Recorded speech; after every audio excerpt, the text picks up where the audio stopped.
Excuse me, என்ன நீங்க என்ன சொல்ல வந்திருக்கீங்கன்னா, நான் ஒரு கொள்ளைக்காரன், உங்கள் பேங்கில் கொள்ளையடிக்க வந்திருக்கிறேன்.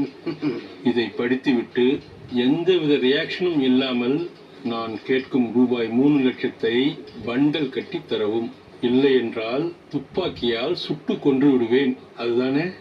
தெரியுதுல்ல, அப்புறம் பக்கத்துல டிஸ்கஸ் படிச்சதை புரிஞ்சுக்கிட்டு சட்டுப்பட்டு அனுப்ப. அதெல்லாம் ஓகே சார். வேற என்ன? ஆனா பூரா தப்பு தப்பா எழுதிருக்கீங்க. தப்பு தப்பாவா? என்னன்னு? கொள்ளைக்காரனுக்கு வெள்ளைக்காரன் எழுதிருக்கீங்க, பேங்குக்கு பேக்குன்னு எழுதிருக்கீங்க. ஐயா, கொள்ளையடிக்க வந்திருக்கிறன்றதுக்கு வெள்ளை அடிக்க வந்திருக்கிறேன்னு எழுதிருக்கீங்க. வெள்ளை அடிக்க வந்து என்ன? ரியாக்ஷன்ற வார்த்தைக்கு ரியல் ஆண்டின்னு எழுதிருக்கீங்க.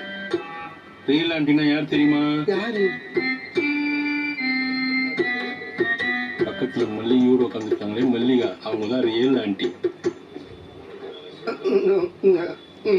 ரூபாய் 3 லட்சத்தை பண்டல் கட்டி தரவுன்றதுக்கு பதிலா சுண்டல் கட்டி தரவும் எழுதிருக்கீங்க. சுண்டலா? சுண்டலுக்கு நாங்க எங்கேயா போவோம்? நாங்க என்ன சுண்டல் வியாபாரமா பண்ணிட்டு இருக்கோம்? அப்புறம் துப்பாக்கிக்கு தப்பாக்கின்னு எழுதிருக்கீங்க. எழுத்துல நான் தப்பா துப்பாக்கிய தப்பாக்கின்னு எழுதிருக்கலாம்யா. ஆனா ரியலா ஒரிஜினல் துப்பாக்கிய கொண்டு வந்திருக்கேன். பாக்குறியா? பாரு, எட்டி பாரு, எத்த தண்டி. அது ஒரு பக்கம் இருக்கட்டும் சார். இருக்கட்டுமா?